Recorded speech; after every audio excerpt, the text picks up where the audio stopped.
Hi, everybody. It's me. My name is Manda, and this is my channel. And if you like this channel, please like and subscribe. There's a notifications bell that you can hit, and it will let you know as to when I'm going to go live. And today there is, oh, I'm trying to get this light off my glasses, and it's just not doing it for some reason. Um, so there's a few topics that I want to talk about, and one of those is, well, actually, there's several. I'm going to talk about restroom access. I want to talk about addiction. I want to talk about mental illness. I want to talk about nonprofit stuff. I want to talk about fundraising. There's a lot of subjects today. So I just kind of labeled it Real Talk with Manda. So as you come up with questions, please ask me those questions. I love that. That's wonderful. And I have no problem as long as it's respectful. Hi, Trevor. So one of the first things that I'm actually going to try to do this, maybe it might help. Ugh. Okay, there we go. Nope. Hold on. I thought it was the TV. It wasn't. So anyway, okay, I'm over it. Hi, Had Not. Hi, Chill Vibes. So restroom access. I see a lot of right now, especially reporting and a lot of things that are talking about um, people going to the bathroom on the streets, in front of businesses, in the alleys, all over the place. And so one of the main things is people are disgusted by it. They're, oh my gosh, there's feces on the street, there's urine, and people are urinating and defecating everywhere. And so I have some things to say about this. Number one, we all should be disgusted by this. Do you think that the people, I mean, and when I say you, I'm not, talking, I mean, it's just,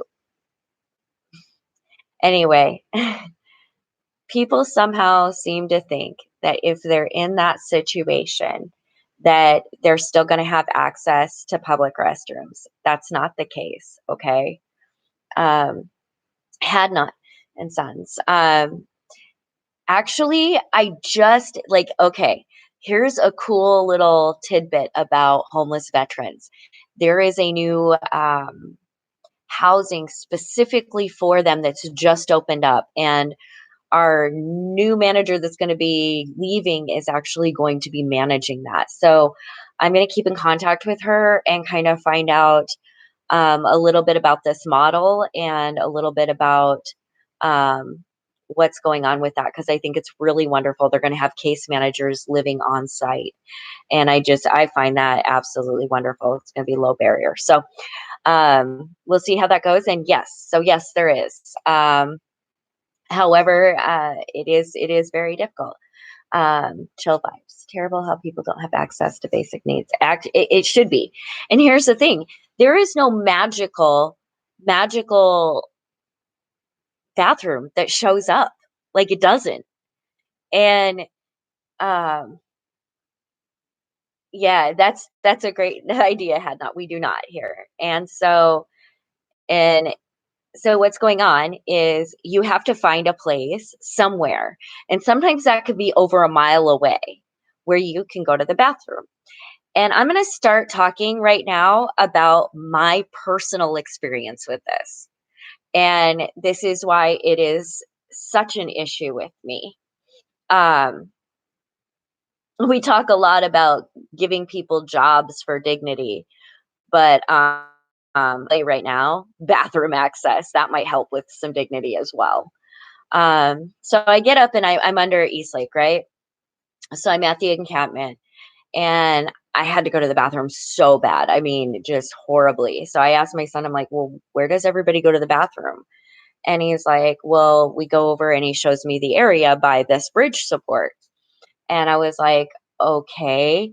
And I was handed a mitten, and I was like, what is going on? And that's all that, old mittens were used as toilet paper, because it's that or blackberry bushes. And, it was, I was just like, "Are you kidding me?" But there was nothing I could do. There was nowhere I could go.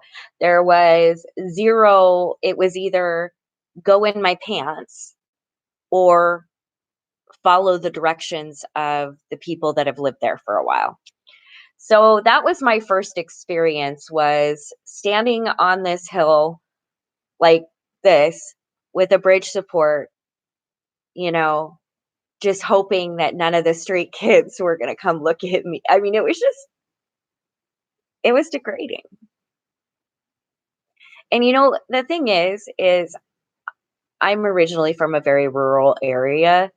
And so going outside was never, you'd be on hiking, things like that. And I mean, you just know you're going to go outside. But in an urban area where there's no restrooms, when you go outside, it's in a public area. And so, not even gonna lie, like I had a really hard time with it. Really hard time. And one of my street kids kept asking, like, why do you need so many pants? And I'm like, because I can't do laundry. And I keep having accidents because I refuse to pull down my pants in front of people. And finally, it got to the point where it didn't matter. I was making myself sick. I was like, my bladder hurt. It was awful.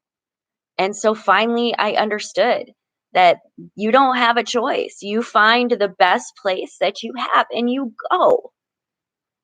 It's humiliating.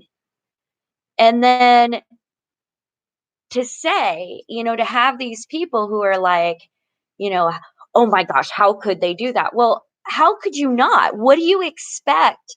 You can't hold it forever. And there's just no place to go. Like, I don't understand that. Like, so and then there's this process where it's this desensitization, okay? What you would once find yourself, you would say to yourself, I would never. You find yourself in a situation where you have no choice.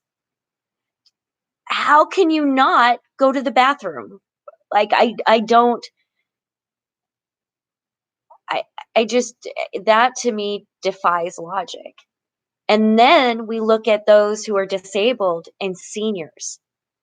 And a lot of seniors have continence issues. So there's no adult diapers that just show up, And so, and then some people point fingers, oh, they smell like urine, or they've gotten to the point where they're just going in front of a business while it's open, don't care. Because after a while, you're, you lose your sense of it's who cares. They don't care. They're not caring about your kidney infections. They're not caring about your bladder issues. They're not caring that your stomach has cramped so bad from holding it that you are literally bent over in pain.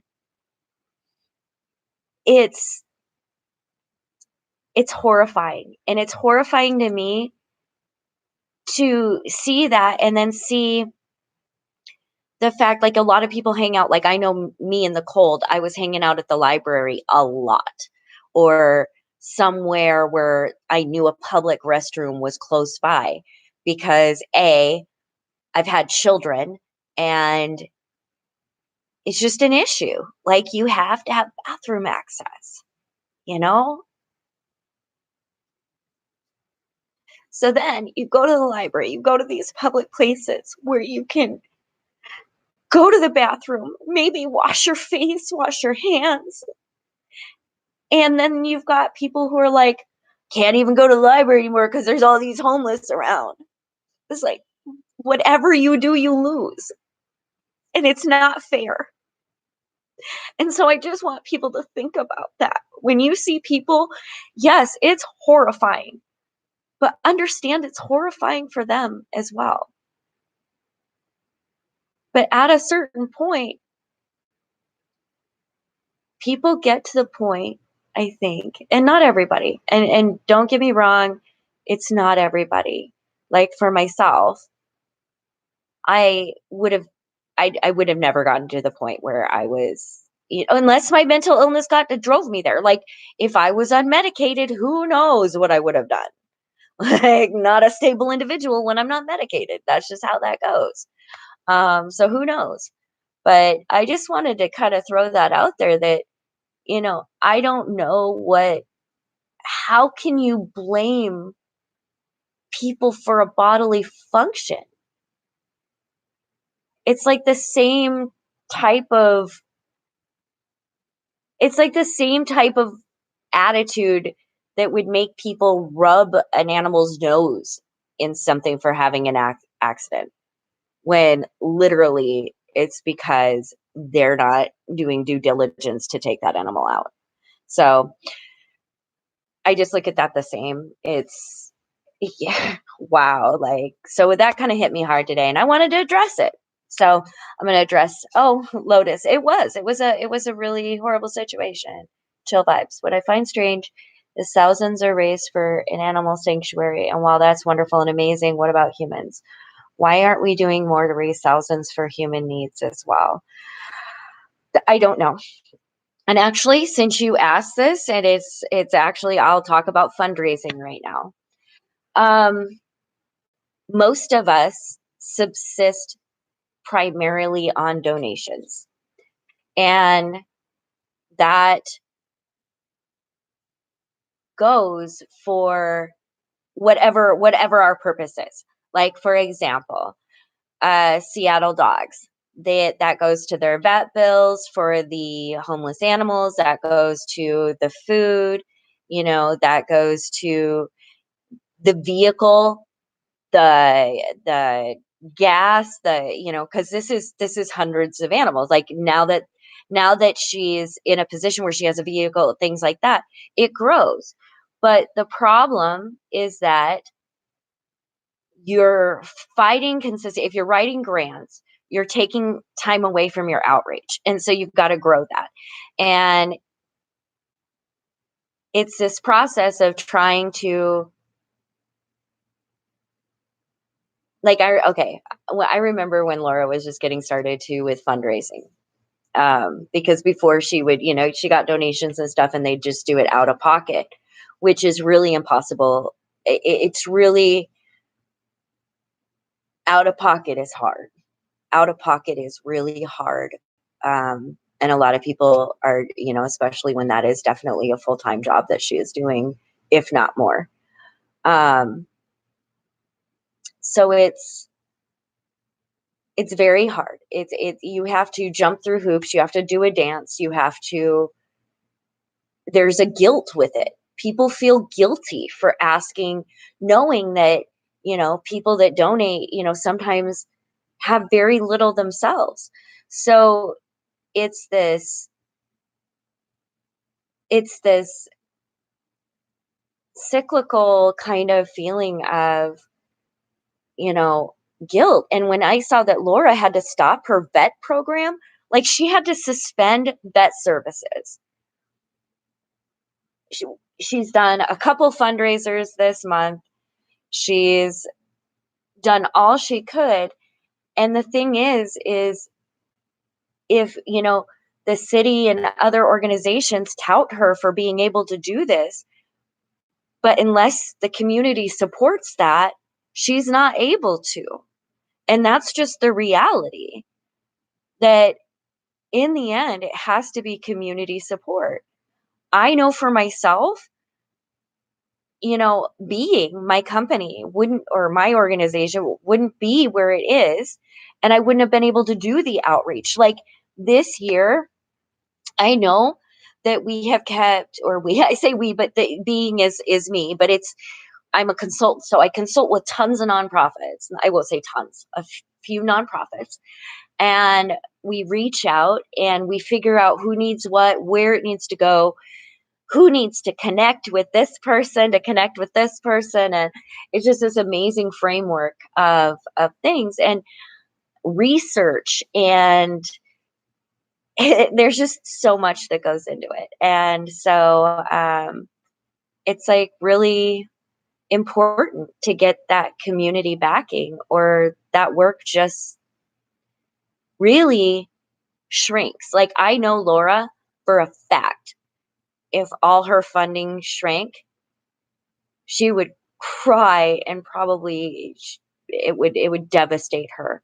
But I know for a fact she would try again to use her survival. She would forego her own needs to save others. That's just it. And I see that a lot in the compassion sphere, the humanitarian efforts, the outreach efforts, So there's so much that we need as far as that goes, but it's it's not pretty. It isn't pretty. Um, and there's a lot of stigma that needs to be overcome. And actually, I will go into that as well. As far as like addiction. Let me address these. Hi, SJ. Nicholas, hi. Thank you. Um, Addiction. I'm from rural Montana, and there was a thing coming on where a 20-year-old girl, I'm gonna say girl, I know it's woman, but girl, got 3 years for possession of paraphernalia and meth. And she had priors, but they were minor drug possession. And the thing is we know prohibition doesn't work, okay? And we know that social problems cannot be fixed by jailing people. That doesn't fix social problems. That doesn't fix addiction. Yeah, it takes them away from the substance for a while, hopefully, but I'm assuming that people still get drugs in jail. So we think that for some reason there's this disconnect. And I commented on it, and there was a lot of feelings there that people had about the facts. And I was like, we have evidence-based solutions. We have data-driven evidence-based solutions. And their immediate response is, well, you're from Seattle and you guys have a horrible problem, so nothing's working. And my question to them is, how long do you think? I mean, we are just implementing these solutions. As a country, we are behind the times. We know these are solutions globally, they've worked globally, but it takes time. We have a crisis on our hands. The problem is with this isn't that we don't have evidence-based solutions. It isn't that we don't have data-driven solutions. It's that as a country, we let this problem get so bad that even with all the solutions in the basket, it isn't going to be fixed for years. That's the problem. So the thing is you can't just be like, well, tried that for 6 months, didn't fix a growing humanitarian crisis, throw that in the water. That doesn't work. Science is real. End of story. You can have all the feelings, all the emotions you want about facts, but in the end, facts are facts. End of story.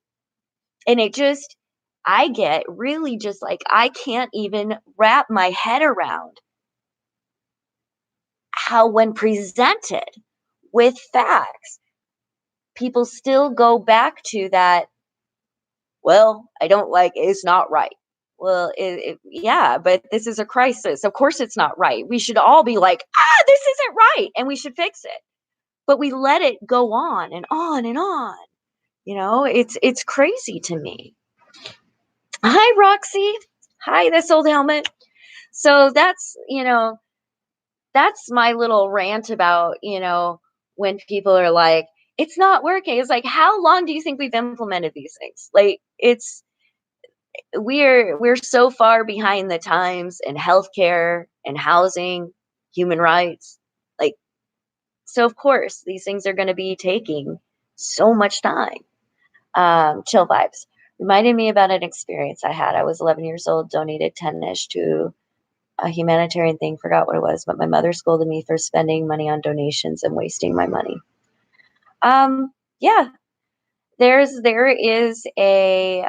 a lot of, well, we know that from like homelessness, right? Um, I had to spange, which is panhandling. Stand there with a sign. Um, I will say that yes, there are other choices available. I could have chosen sex work. I did not. I could have chosen I tried to sell blackberries once. That did not go over. People do not buy fresh blackberries from a homeless woman. Just gonna throw that out there. Sorry. Oh, so ridiculous. There was a Latinx man who took pity on me and gave me $5 and was like, "I don't want the berries." Sorry. So I mean, there were other options, like um,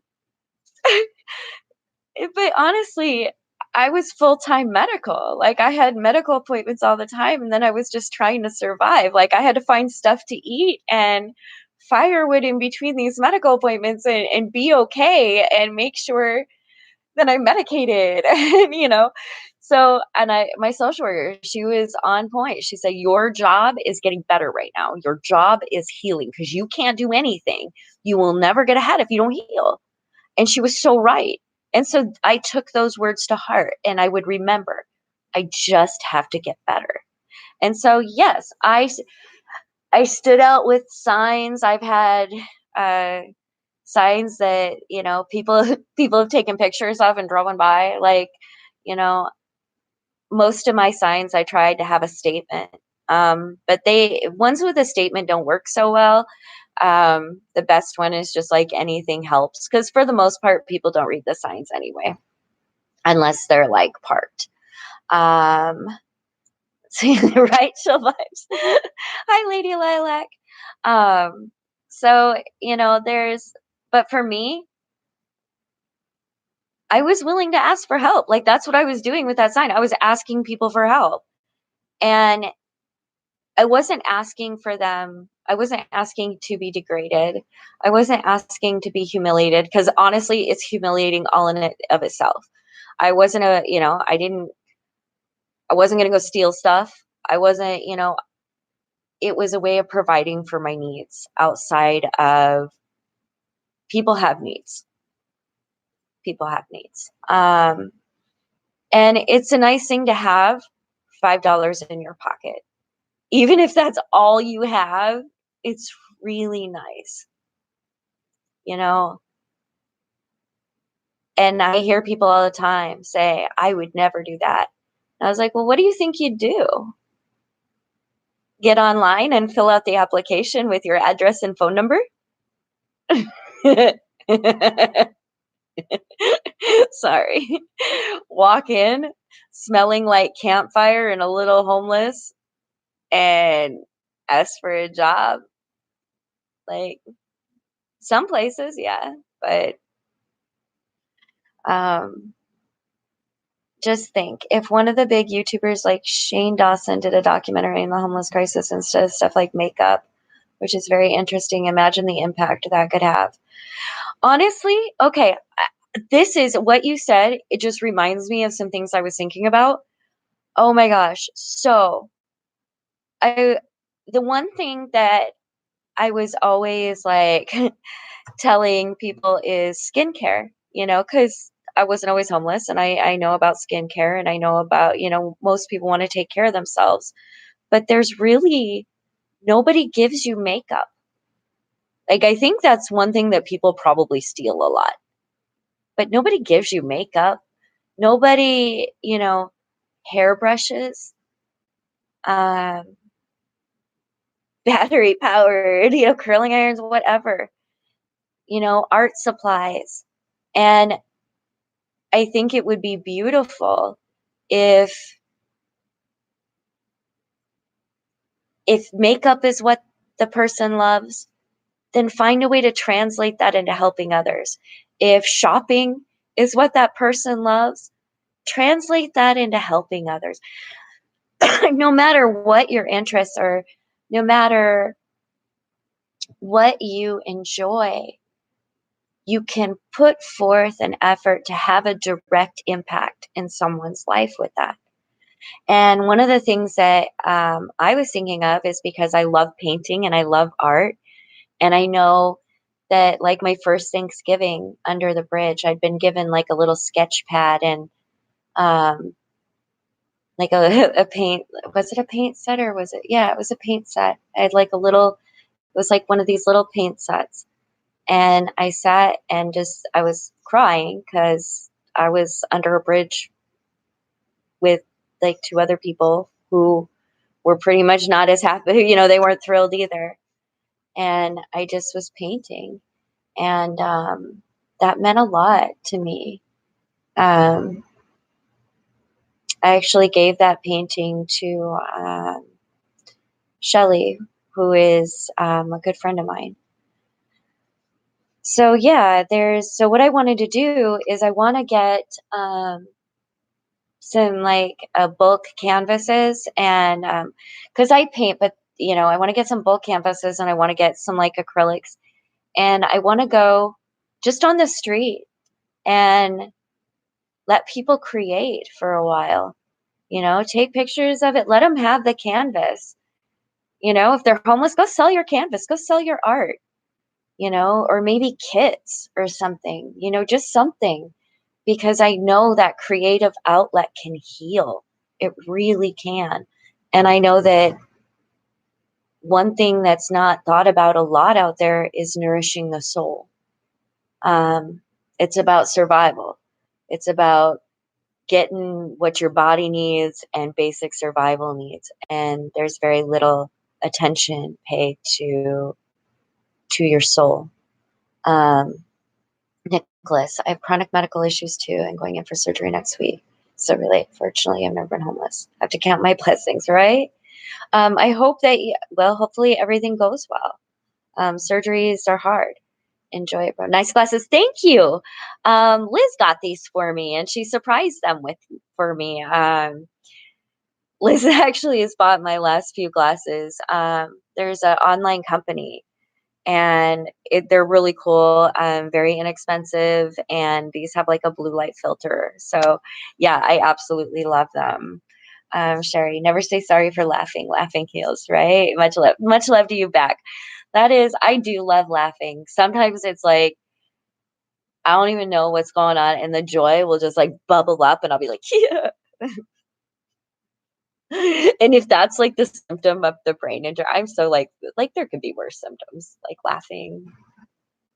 Um, so yeah, I wanted to talk about those things. They're important things to me.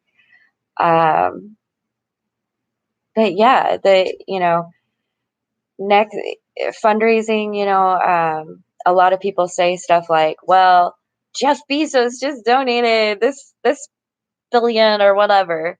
And it's like, number one, let me tell you a little bit about philanthropy.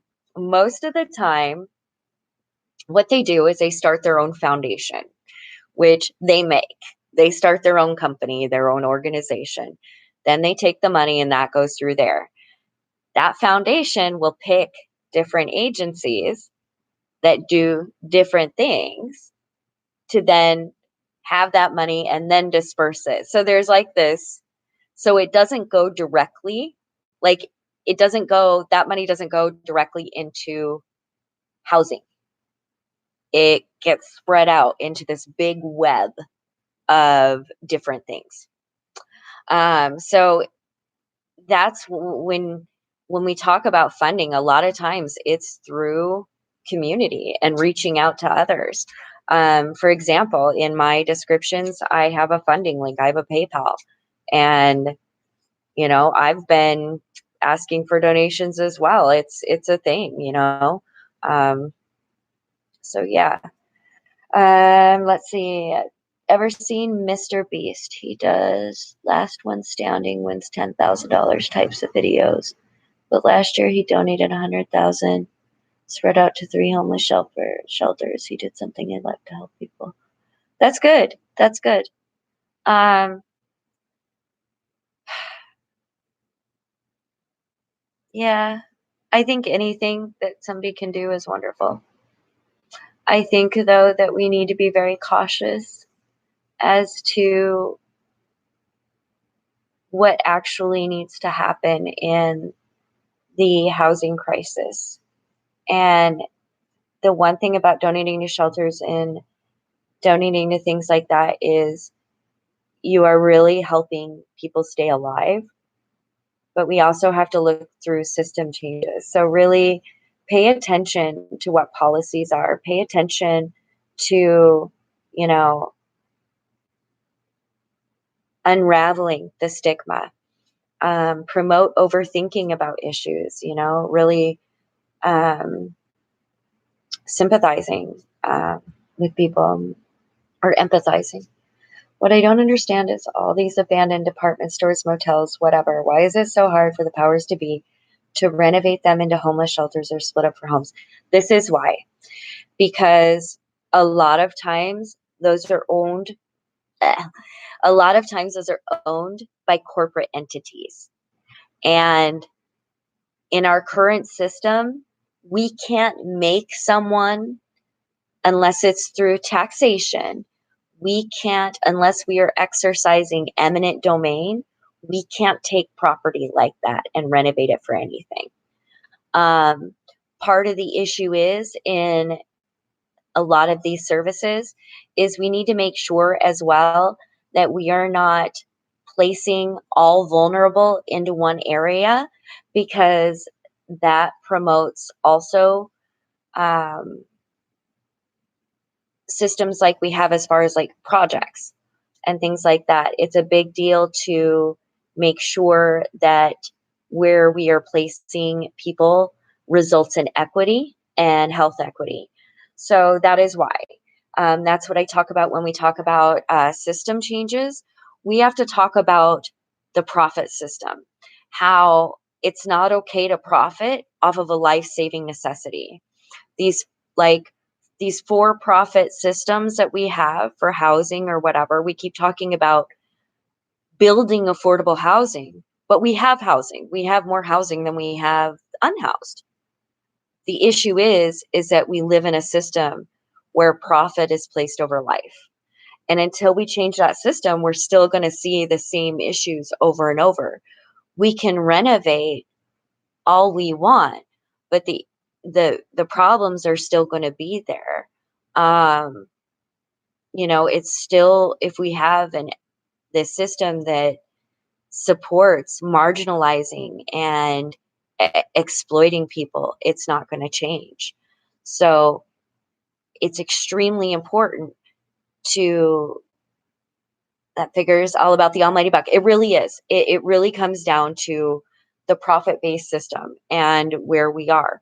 When we look at, for example, priorities, what we would put towards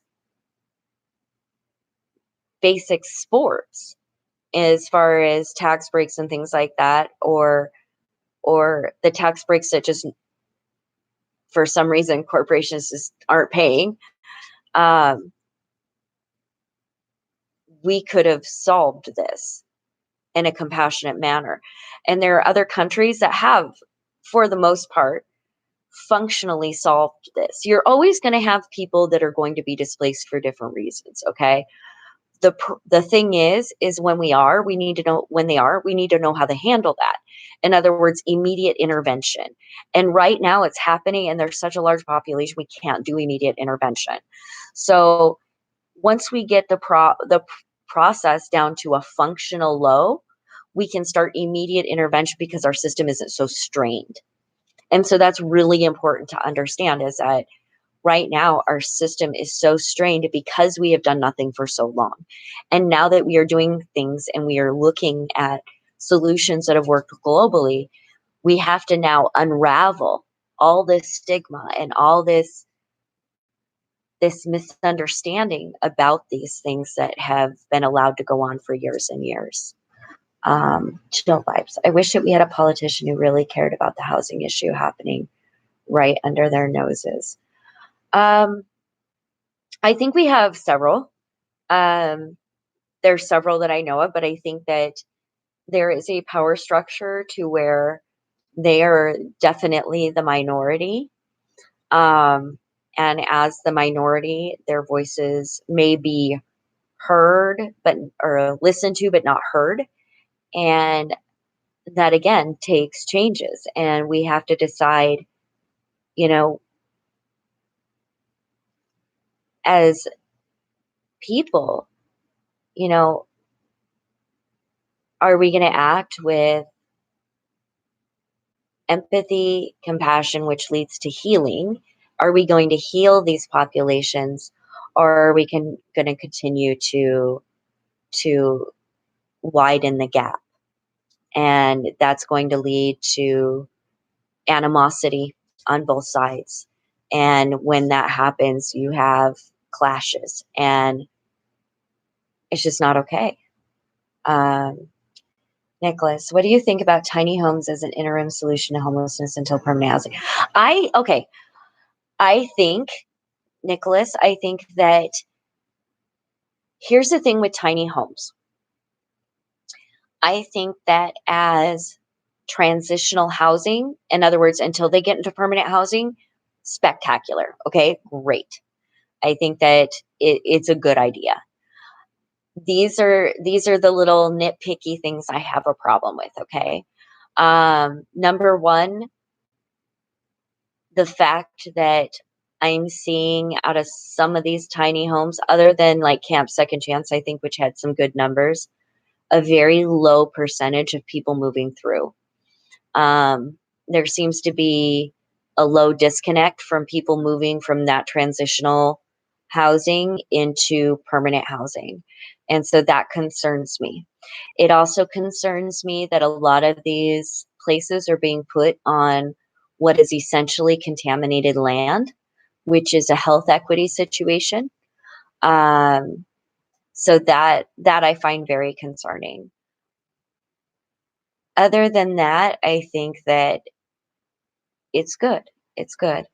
Um, but I also am in favor of, I mean, it's not for everybody either, you know.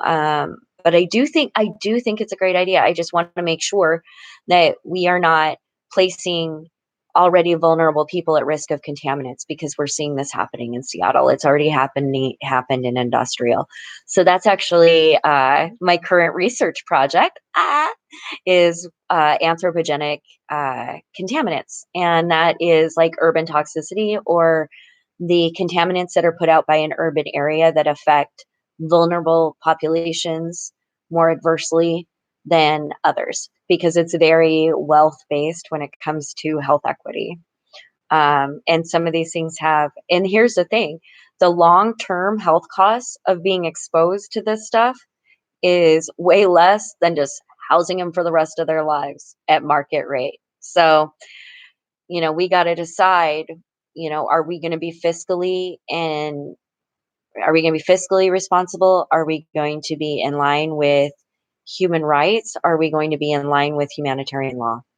So, chill vibe. So glad I found you tonight. I was looking for a chill live chat for some human contact. Good. I was too. I was just like, well, I haven't done a vlog in a while, and I just wanted to, there's some things I've been thinking about, and a lot of times I like split it into different ones, but it's a great day here, and it's a good day for a chat. Lotus. They get too comfortable and don't want to move, which you can't blame them. What a horrible merry-go-round. Actually, that's not so much in the tiny homes. That was the case over in the one that locked the city out. I think it was North Lake or something, or was it South Lake Union? I think it was North Lake. One of them locked the city out. And here's the issue. In that case, yes, they were too comfortable. But the problem is that it isn't the people that are getting too comfortable. It's that the case managers have to work with them to get housing. And right now, what we're seeing is cutting of social work services, which are essential into getting people there, and case managers that are heavily overloaded.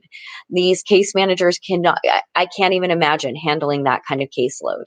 And so to get everybody registered and get everybody in there, even when it's a tiny home village, I think that when it's a tiny home village, they tend to relax more, but it is transitional.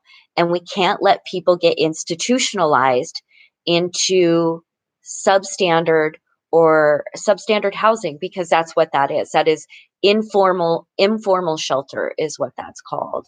And yeah, being homeless it can become a merry-go-round really quickly.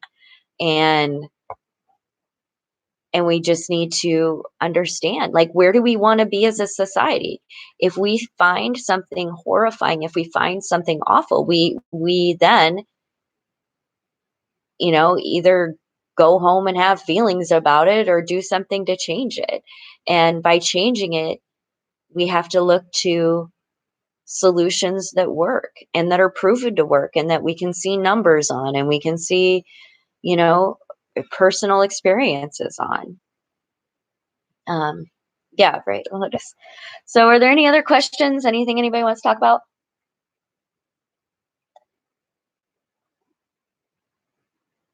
Little too big of a drink. That would have been horrible if I spit it out on the computer. I would have been so mad.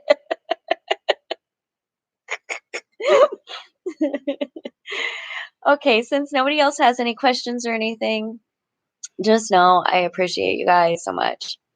Trying to think of some right now. Right? It's kind of hard on the spot. No kidding. Have I done any Christmas baking? Um, I did baking yesterday because yesterday was Gypsy's birthday. And like I said, things get really tight around I think it's tight with everybody, but for those of us that subsist on like donations and stuff, it's real tight. So what I did is they had gone to the food bank and Gypsy had a cake mix and eggs. So I went and I had the whipped cream and I had a can of blackberries and some cranberries. And I made this cake that was amazing.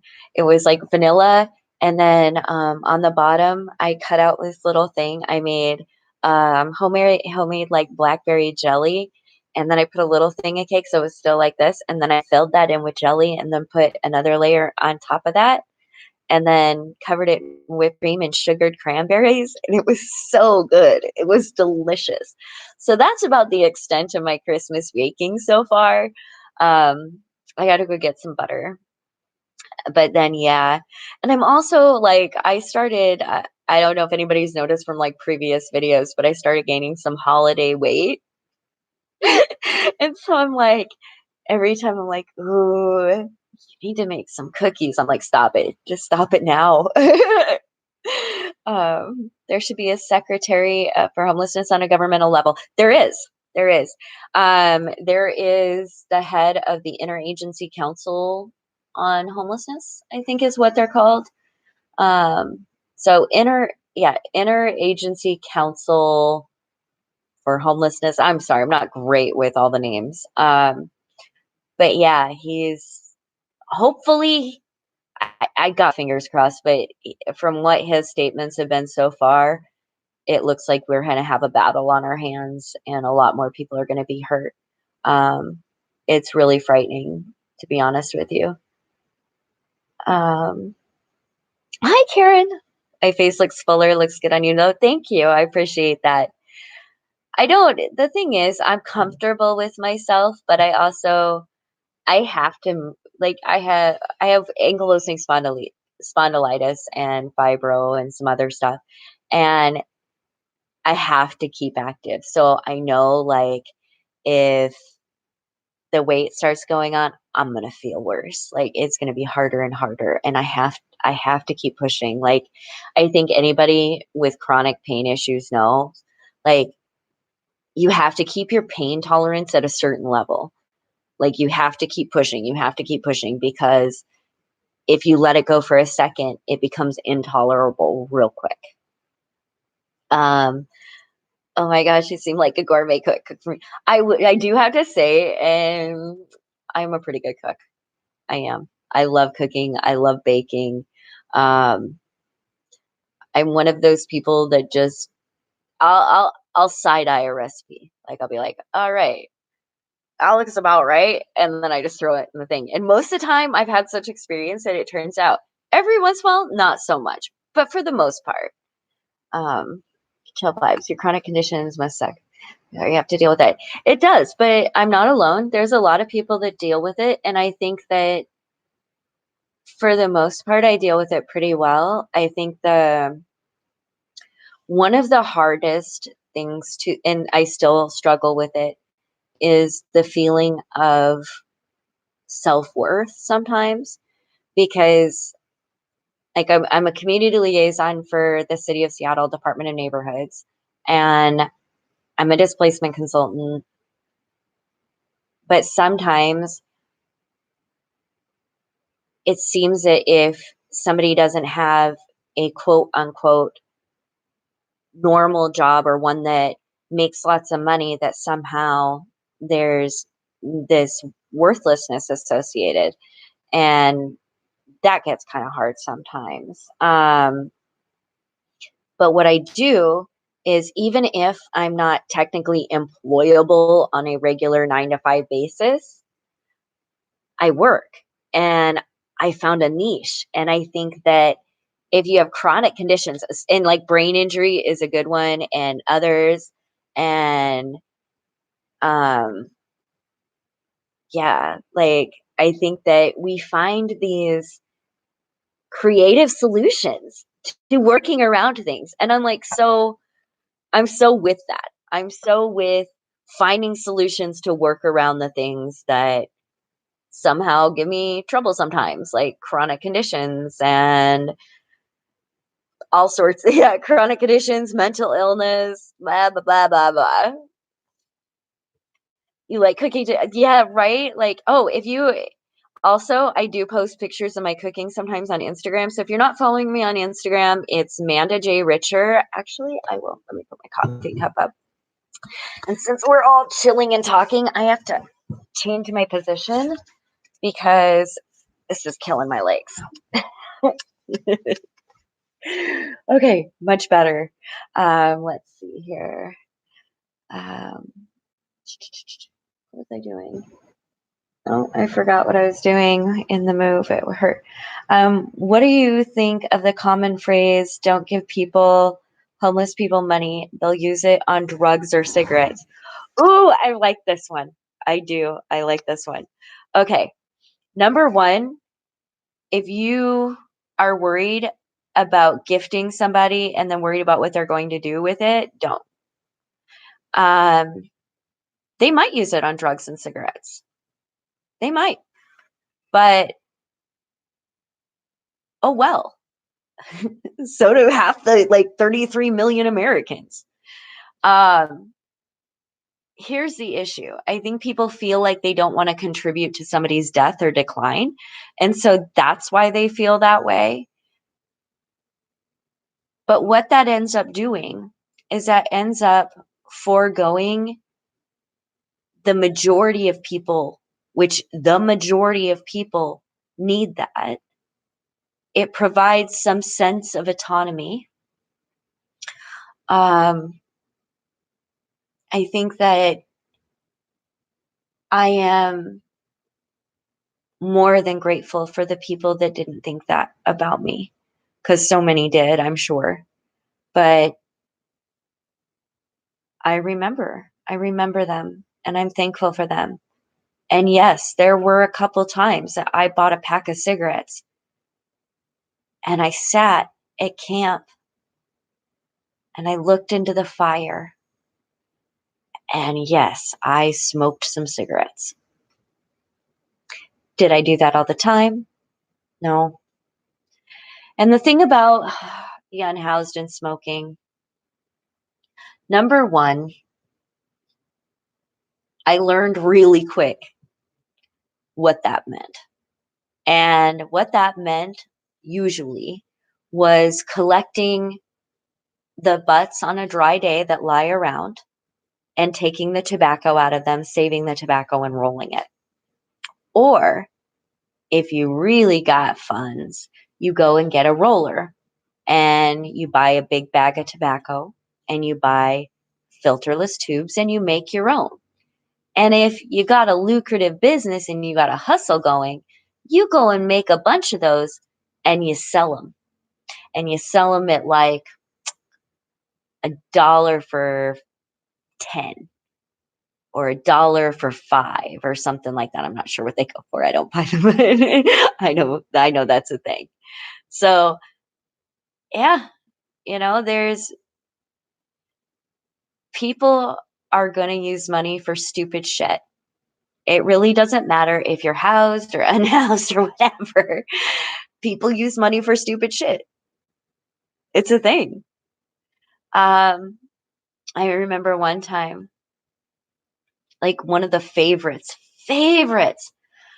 in our camp that the kids would spend money on was candy.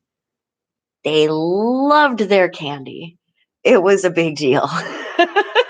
They loved candy. And it was like joy. And I can't think bad about that. So, but I promise you, I promise you that even if somebody is a severe heroin addict or a meth addict, those drugs are coming one way or another. And I hope it's never me that decided beforehand what they were going to spend it on, and maybe they needed something that would save their life. I don't know. But it's not for me. It's not for me to decide. If I'm going to give something, I'm going to give something. If I don't want to, I won't. I mean, I understand why people debate that, but for me, it's a non-issue. I don't I can pass by or see if I can help in another way with zero guilt. Like I don't need to put the person down. I don't need to assume anything about them. I don't need to make any judgment upon anybody. I just have to decide, do I want to give right now? Yes. Okay. No. Okay. And I go on with my day. But that's still a human being and I still acknowledge him. Let's see.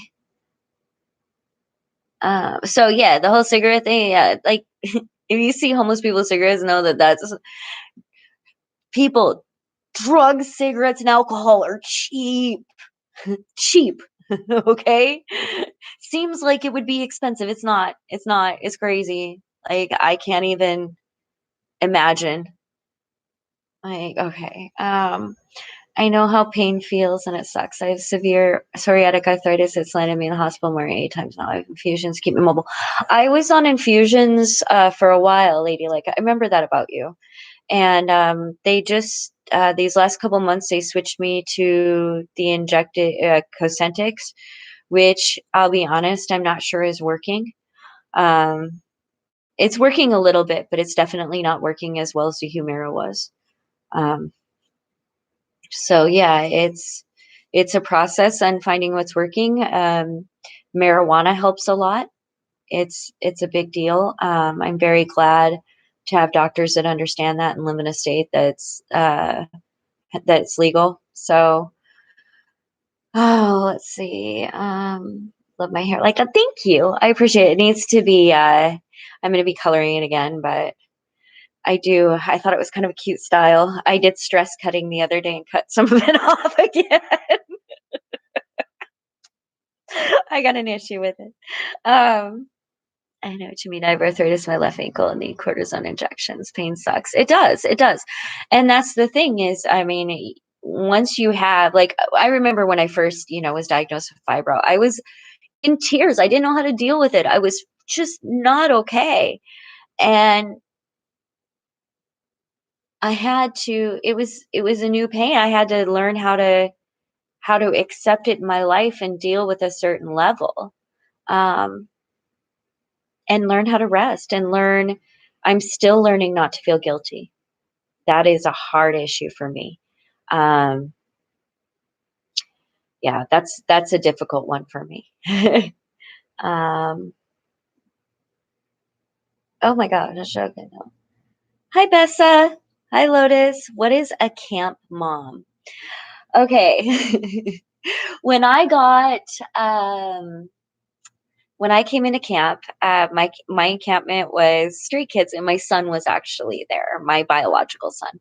And since I was mom to him, I was mom to everybody, and it became my role. Been a mom for a long time, not always the best one, but I knew how to run a household. I knew, so I just took my skills and said, okay, we're going to work together. And then the kids somehow got me a grill. And so we had a little kitchen area, and we started getting together, um, for coffee, warmy drinks, sit around, talk about the day, and we became a stronger community. And so I think that's the job of a mom. Now, there's a very big difference between like a camp mom and a street mom. A street mom and a street dad are like the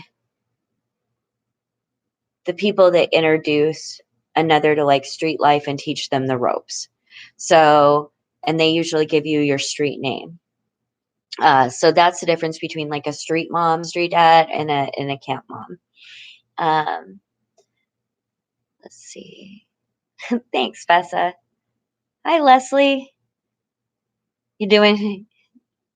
Are you doing great? Nicholas, are your pulmonary issues better? I hope you're better. Yeah, it seems like I am doing better. The weather has caused a lot of pain, but I'm pulling through. I was very, very, very blessed to have received an Uber gift card. And so I was able to, like, I renewed my contract for 2020 for community liaison work, accepted a project for January. I was able to go to Laura's thing and take pictures. Oh my gosh! So, I forget when I shake. This is on my left, so it shakes too. Sorry. So next Monday, I have my background set up with Laura, and we're going to be doing Christmas pictures of the pups. I'm so excited. So I've got all my equipment and so ready to have some beautiful pictures of pups. Oh, that reminds me, I was going to type in my Instagram for everybody. Amanda J. Richer. That's that. There.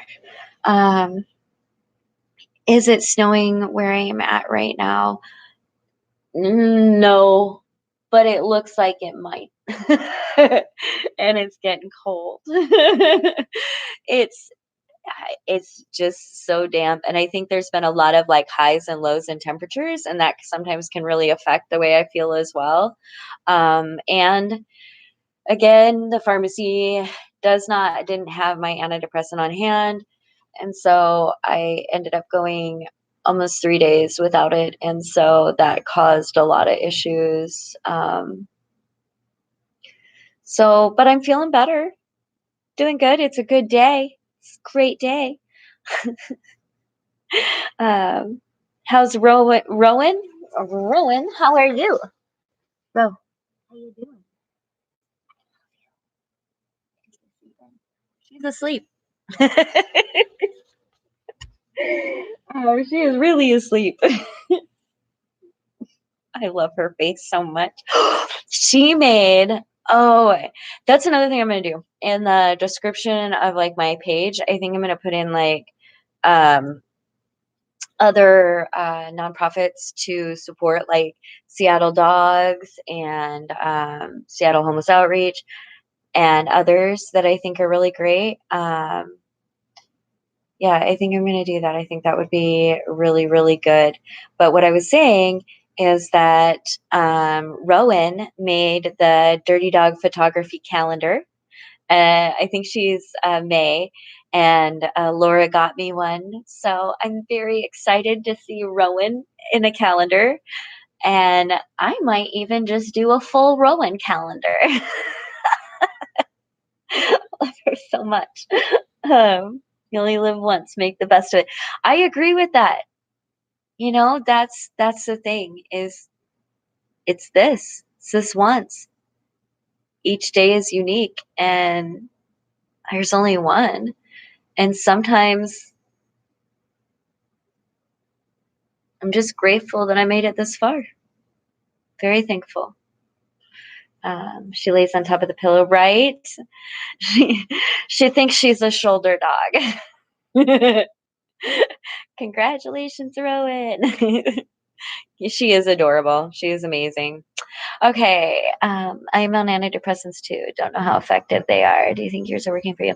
I went through a long battle with medications. Even some put me in the hospital. I was very, I don't even know how I got so blessed, but after one of my head injuries, I was seeing a psychiatrist, and I was talking. I had really, because of my frontal lobe injury, I had really bad rage issues. And so any kind of frustration, any kind of stressor could literally make me fly into an in like rage. And it was ridiculous. It was awful. And it would go between laughing and crying, and I couldn't control any of my emotions. And she was like, "Well, I have this medication that had worked on another patient of hers whose depression was exhibiting in anger." And so she's like, "Do you want to try it?" And I was like, "Man, antidepressants don't work, medications, whatever." She's like, "Well, you could try it if you don't, we can get you off it if you don't like it." And I'm like, "Okay." I tried it, and I am telling you now, it has made such a huge, huge difference in my life. There is a clear difference between when I am unmedicated versus when I am medicated. Um, I have a changed opinion on medications. I think that we are very unique individuals, and I think it takes time. We are coming up every time with like better ways to test blood to figure out what medications are, best for what genotype or whatever. I may be saying that wrong, so please don't hold me to that. Um, but we will get to the point where it's going to be targeted medications. But at this point, I think honestly, having an open and honest conversation with your physician about what's working and what isn't, and having someone that listens to you is extremely important. And so I would suggest these things are, you just got to keep trying, like that's the whole process of healing, is just keep trying to get better, keep trying to get better. That's all we can do is try. Um, don't overdose. Yep, that's good advice. Um, okay. Have you had an EEG? Sometimes I have anger issues too with my depression. Do you think it might help? An EEG? Um, that's usually, I've had EEGs, yeah. Um, we've been worried about blockage before in my heart, but I did a stress test that turned out good. Yeah, I've had EEGs, or no, I'm sorry. Yes, I've had an EEG several times on the seizure issue. But with my medication, which I'm on lamotrigine, my seizures I'm cleared on that. I do have abnormal beta waves, which signal the anxiety. But as far as the seizing goes, that's that's been helped through medication a lot. If I don't take my medication, I'm usually very shaky and can't get things out. So um, I do think that trying, yeah, I definitely think, Vibrate is what it's called. I think it's VYBRIID. The problem with it is that it is extremely expensive. If I didn't have medical coverage for it, I wouldn't be able to afford it. I would have to be off of my medication, and it is the only one that's worked for me. but it is an extremely pricey medication, but you can get coupons and things like that, and hopefully, uh, medical would cover it. Um, do I have depression? Yes, I am rapid cycling bipolar. I have major depression, generalized anxiety, complex PTSD, co-occurring illnesses, and issues due to traumatic brain injuries, which also is like a co-occurring with all of that. So yes, yes, I do, and that's one of the reasons that it was really imperative for me to have a very safe and stable place, was because I was getting sicker. The more traumatized I became, the sicker I got, and it's just really, it disturbs me deeply that anyone could think that it was a laziness issue. Um, there are many parts of the brain that does different things, and executive function is a huge deal. And if we know more about traumatic brain injury, we find that over half of unhoused have traumatic brain injuries. So it's very, very hard to pick yourself up when you're sick, as anyone who has had a really bad case of the flu knows. So, any other questions, comments, anything like that? Let me take another sip of coffee because I can hear my voice going out.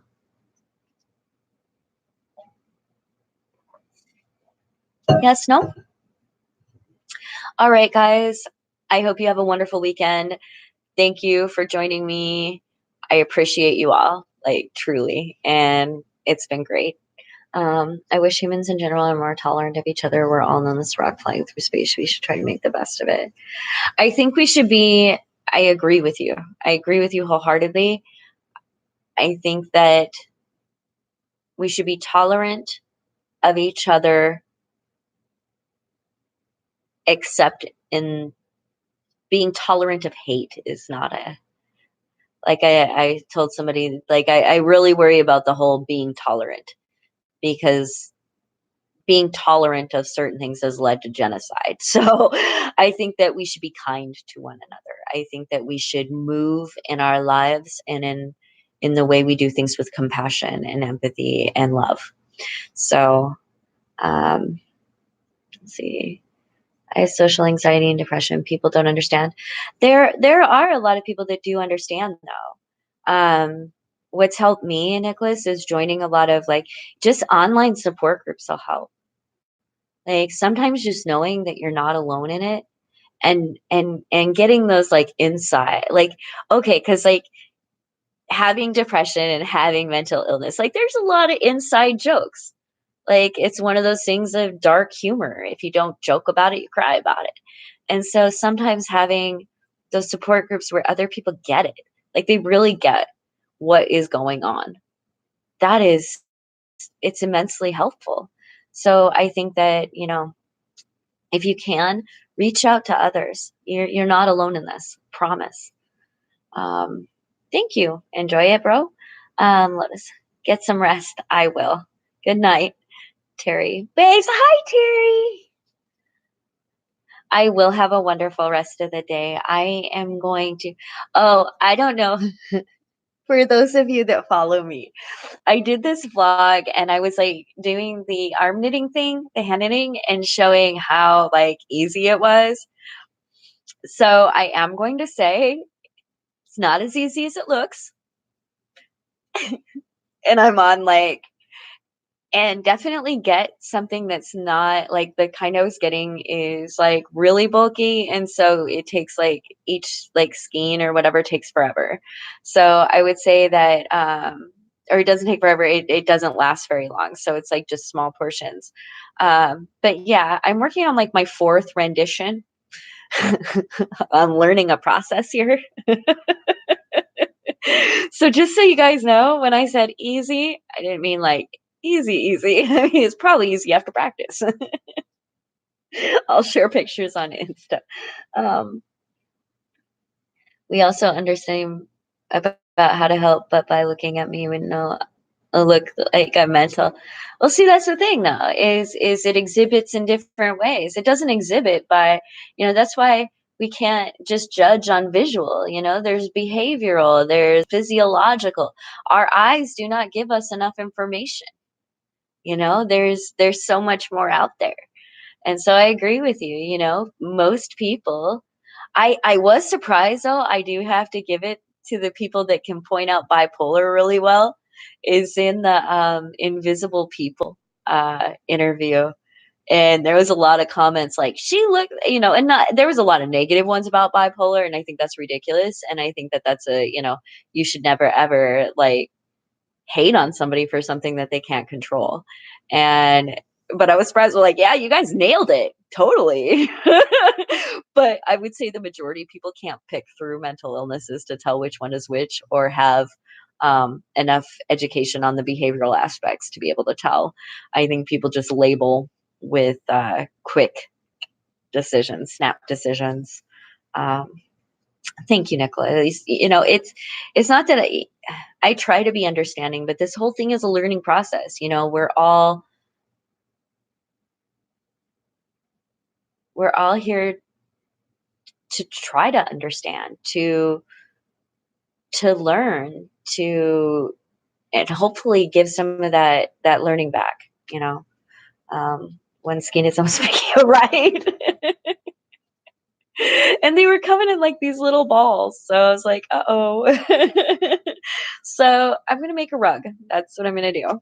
And then I'm gonna kind of do my research on different kinds of yarns to use that maybe aren't so pricey. Um, let's follow it on Insta. I'm gonna head off now. Okay, you guys have a great day. I am also gonna head out of here and drink some more coffee, listen to music, and just enjoy the rest of my night. Bye, guys.